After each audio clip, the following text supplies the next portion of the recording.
She leaves, then a transfer triggers. Accident or she planned everything beforehand. She's the mistake. Sit her with the kid. My aunt said it loud enough for the entire table to go quiet as she shoved a juice box in front of me. We were in the middle of our family reunion. 40 relatives, catered food, glass plates everywhere, except where I was sitting. Plastic forks, cartoon napkins, a table full of children staring at me like I didn't belong anywhere else. I was 19, and somehow I was the only one treated like this. No one corrected her. Not my mom, not my uncles. They just let it happen, like it had already been decided long before I sat down. I pushed the plate away and stood up without saying a word. That's when her smile sharpened. "Go ahead," she said. "You always leave when things get real." I grabbed my bag and walked out. And right as the gate slammed behind me, her phone rang, and she started screaming.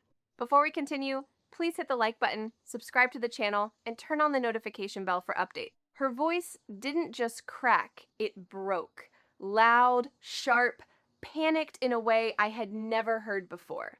I stopped on the sidewalk just outside the gate, my hand still on the latch. For a second, I thought about turning back. Not because of her, but because of how sudden it was. Aunt Marlene didn't lose control. Not in public, not ever. Inside, chairs scraped against the ground. Conversations that had been carefully quiet moments ago turned into a low, confused buzz. Someone asked, "What happened?" Another voice, my uncle's, tried to calm her down, but she wasn't listening. "No, that's not possible," she snapped into the phone. "She wouldn't even know." She stopped mid-sentence. Even from outside, I could feel it, that shift. Like every eye in that backyard had just turned toward her, toward whatever she had almost said. I exhaled slowly, adjusting the strap of my bag on my shoulder. My phone buzzed in my hand, the screen lighting up, but I didn't look at it yet. Behind me, the gate creaked open again. "Lila, wait." It was my mom. I didn't turn around immediately. That alone said enough. "You don't have to make a scene," she added, quieter this time, like she was afraid someone might hear even now. A scene. I almost laughed at that. I turned just enough to look at her over my shoulder. "I didn't," I said. "They did." Her expression tightened, but she didn't argue. She just glanced back toward the yard, where Aunt Marlene's voice had dropped into a frantic whisper. "Just give it a minute," my mom said. "Something's going on." I finally looked down at my phone. One new message. Unknown number. I opened it, and as I read the first line, the screaming behind her suddenly stopped. I read the message twice before it fully sank in. Confirmation received. Execution initiated at 2:14 p.m. No greeting, no name, just that. Behind my mom, the backyard had gone strangely quiet. Not the relaxed kind of quiet. This was tense, watchful. The kind where people stop pretending not to notice something's wrong.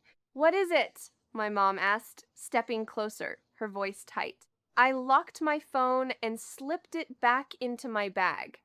"Nothing you'd tell me about anyway, right?" She flinched, subtle, but there. That same reaction I'd seen my whole life whenever something even got close to the truth. "Lila, don't do this right now," she said, lowering her voice. "Your aunt is dealing with something serious." I let out a quiet breath, glancing past her. Aunt Marlene was standing near the main table now, her phone still in her hand, but she wasn't speaking anymore. She was just staring at it. Pale, frozen. For the first time, no one was looking at me. They were all watching her. "You mean like how she deals with everything?" I said. "By deciding where people belong? That's not what this is about." "Then what is it about?" I asked, holding her gaze. She didn't answer. Instead, she did what she always did, looked away. Toward Marlene, toward the house, anywhere but at me. That silence said more than anything else could have. I adjusted my bag again and stepped back from the gate. I'm not staying. Lila, I mean it. For a second, it looked like she might argue, like she might finally say something real. But then Aunt Marlene's voice cut through again, lower now, but sharp enough to pull everyone back in. Get me the documents. Now, documents. The word hung there, heavy, specific. A man I barely recognized, one of the older cousins, stepped toward her. What documents? What's going on? Marlene didn't even look at him. It's being handled. But it didn't sound handled. It sounded like something was slipping. I turned away from the gate completely this time and started down the sidewalk again. Slower now. Not rushing, just moving forward. Behind me, I could hear footsteps. My mom again. Lila, please, she said. If this is about earlier. It's not. I cut in. And that was the truth. It wasn't about the table, or the juice box, or even what she said. That was just the part they were comfortable doing out loud. What do you mean? My mom asked. I stopped walking. For a moment, I considered it saying everything I'd been holding in, asking the questions I'd learned not to ask. But instead, I just shook my head. You'll find out, I said quietly. Her expression shifted. Not confusion. Recognition. Like she knew exactly what I meant but didn't want to admit it. Behind us, a car door slammed. Voices rose again. Faster now, less controlled. Something was unraveling. My phone buzzed again. This time, I didn't hesitate. I pulled it out and looked. Another message. Same number. Initial transfer complete. Full access pending authorization. I stared at the screen, my grip tightening slightly. And behind me, Aunt Marlene shouted loud enough for the entire street to hear, "Who gave her the authority to do this? She wasn't supposed to know." The words hit the air like something torn, loose, sharp, uncontrolled, impossible to take back. I didn't turn around this time, but I heard everything. Footsteps rushed across gravel. Someone tried to lower Aunt Marlene's voice, but it was too late. The entire reunion had shifted. Conversations weren't just paused, now they were gone. Every single person was listening. What do you mean, she? One of my uncles asked. Marlene didn't answer right away. I could picture it without looking her jaw tight, her mind racing, trying to pull control back together in front of an audience she'd trained not to question her. It's a mistake, she said finally. There's been some kind of processing error. Then why are you panicking? Another voice cut in. That one I recognized. Cousin Daniel, older, observant, the kind who didn't usually speak unless something really didn't add up. Silence followed. Not agreement, not acceptance. Suspicion. I slowed my steps just slightly, enough to hear more without making it obvious I was listening. Because, Marlene snapped, this involves legal matters you wouldn't understand. Legal. There it was again. I reached the corner of the street and stopped at the bus stop bench, sitting down slowly. My phone rested in my hands, screen still open to that last message. Full access pending authorization. Authorization from me.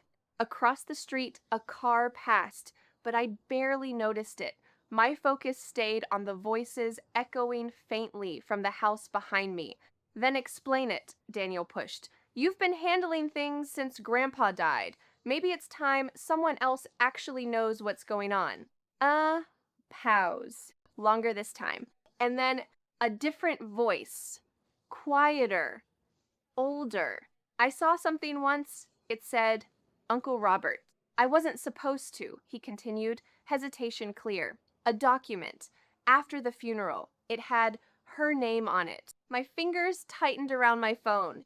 Behind me, the reaction was immediate. That was void, Marlene cut in quickly. Too quickly. It was never finalized. Then why does it sound like it just went through? Daniel asked. No answer. Just breathing. Uneven now. I leaned back against the bench, exhaling slowly as pieces started locking into place. Not new information, just confirmation. They really thought I didn't know. Weeks earlier, I'd sat across from a lawyer in a quiet office, the air still, the blinds half closed. "You were meant to be informed," he had said carefully. But the will, it was never disclosed properly. I remember staring at the document in front of me. My name, clear, undeniable, primary heir, not partial, not shared, everything. "There's a clause," he added. "Activation requires your direct claim. Once initiated, control transfers immediately. No interference."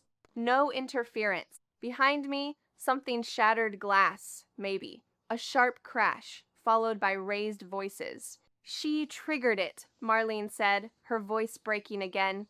"She must have triggered it." I looked down at my phone one more time, and for the first time, I allowed myself a small, quiet breath. Because back at that table, when I stood up and walked away, that wasn't me leaving. That was me starting it. "Miss Carter, everything now legally belongs to you." The lawyer's voice was calm, measured, like this was routine. Like my entire family collapsing in real time was just another Tuesday. I didn't respond right away. I just sat there at the bus stop, staring straight ahead as a breeze pushed a loose strand of hair across my face. Cars passed, someone walked by, normal life kept moving. Behind me, it wasn't normal anymore. "What do you mean times everything?" My mom's voice cut through, closer now. She must have followed me down the street. I turned my head slightly. She was standing a few feet away, her expression no longer controlled, just shaken. "You knew," she said, "not a question." I looked back at the street. "You did too." Her face tightened. "Not all of it." That was enough. Back at the house, the noise had escalated again, no longer contained to tense conversations. This was louder. "Messier." "What accounts?" someone demanded. "They're frozen," another voice said. "That's not possible." It just happened. I could practically see it. Phones out, banking apps open, confusion spreading like wildfire. On the call, the lawyer continued, steady as ever. "The estate transfer has begun. Financial holdings, property titles, all assets previously under interim control are now being reassigned." Interim control? Aunt Marlene. I closed my eyes briefly, letting that settle. "She withheld the will," I said quietly into the phone. A pause. Then, yes. No hesitation. No uncertainty. Just confirmation. Behind me, my mom took a step closer. "Lila, what did you do?" I ended the call before answering. For a moment, neither of us spoke. The distance between us felt heavier than anything that had just happened back there. "I didn't do anything to them," I said finally. "I just stopped letting them do it to me." Her eyes searched mine, like she was trying to find the version of me she understood. The one who stayed quiet. The one who didn't push. "That's going to tear this family apart," she said. I let out a quiet breath. It already was. A car sped past, too fast for the street, the sound cutting through the silence between us. Then, footsteps, fast, uneven. I turned just in time to see Aunt Marlene herself coming down the sidewalk, phone still clutched in her hand, her composure completely gone. "Lila," she called out, her voice strained, desperate now. "You don't understand what you've done." I stood up slowly. For the first time, we were face to face, without a table, without an audience, she controlled. "You sat me at the kids' table," I said evenly. "This isn't about that." "No," I agreed. "It never was." She stopped a few feet in front of me, breathing hard, eyes locked onto mine.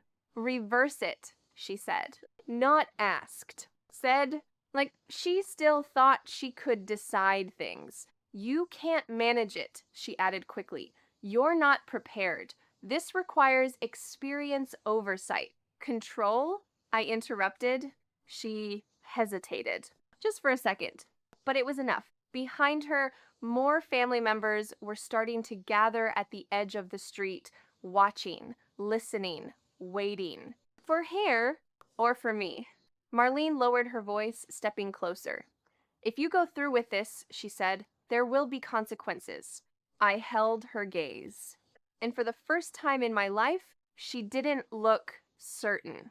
The air between us tightened. Everything was already in motion. And there was no way back. Then I guess we'll all find out what those look like. For a moment, no one moved. Aunt Marlene stood in front of me, waiting like the outcome still depended on her approval. Like this was just another situation she could talk her way out of, reshape, control, but nothing about this was hers anymore. You think this is a tantrum? She said, her voice tightening again.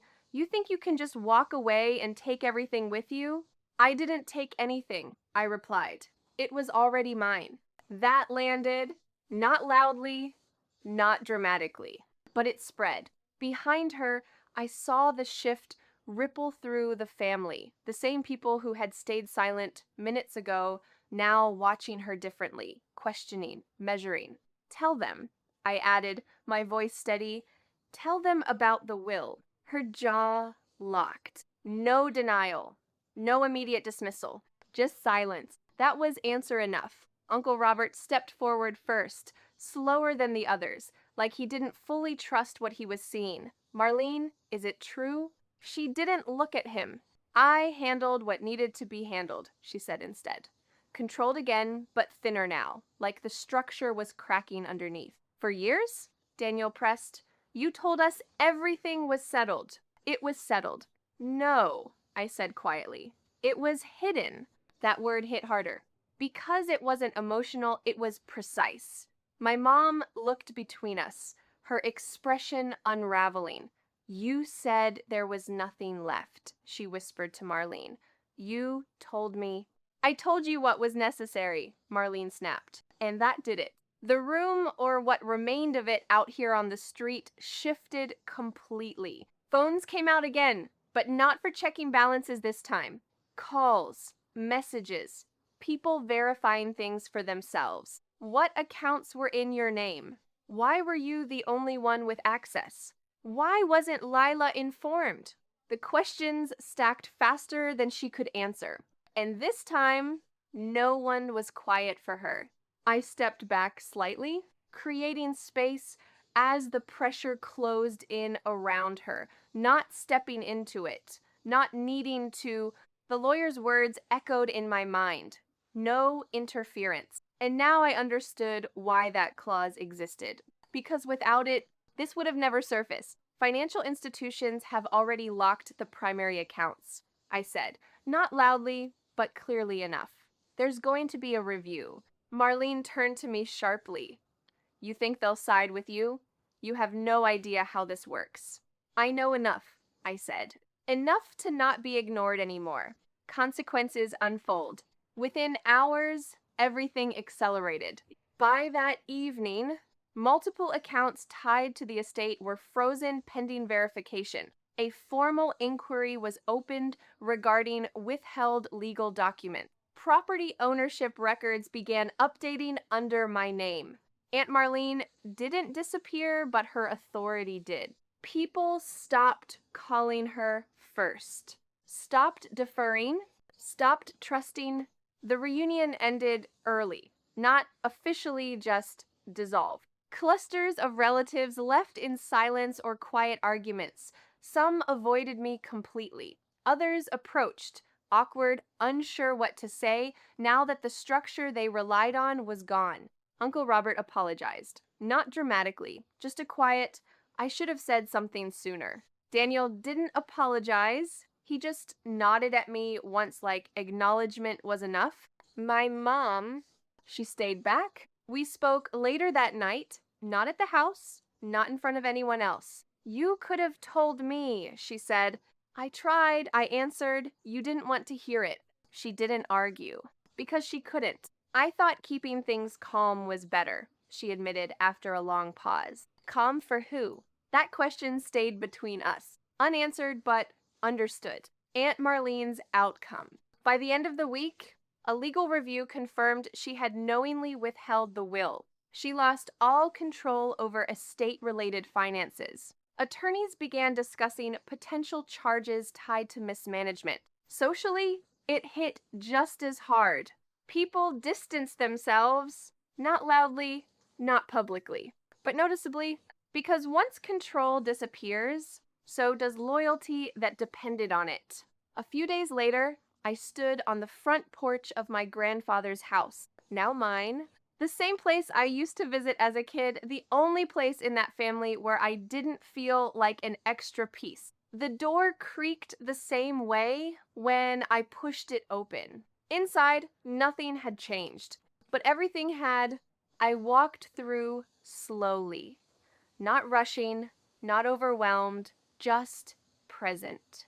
For the first time, there was no one deciding where I belonged, no one assigning me a seat, no one speaking for me, just quiet and space. I stepped back outside and sat on the porch steps, setting a glass bottle of water beside me, no plastic, no labels, no symbols attached, just mine.